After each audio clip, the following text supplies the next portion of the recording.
Labas, aš esu Linga ir noriu tave pakviesti į konferenciją, kurią organizuoju apie sensorinių įspūdžių poreikį ir galią ugdyme. Apie ką bus konferencija galiu pailiustruoti per pavyzdį. Augo viename gėlyne 2 rožės. Ir viena rožė visi praeidami bjaurėjosi. Fui, kokia tu negraži, kokia tu spygliuota, šitave įsidūriau. O kitoje pusėje gėlyno augo kita rožė ir visi prie jos priėjo ir gerėjasi. Kokia tu kvepianti, kokia tu nuostabi, kokios gražios tavo spalvos. Ir kaip jums atrodo, kokioje aplinkoje rožė džiugino žmonės pačiais gražiausiais savo žiedais?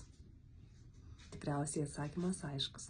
Tai konferencija yra ir apie tai, kaip sukurti emociškai saugią aplinką mūsų vaikams, visiems vaikams, ypatingai tiems, kurie turi specialiųjų ugdymosi poreikių.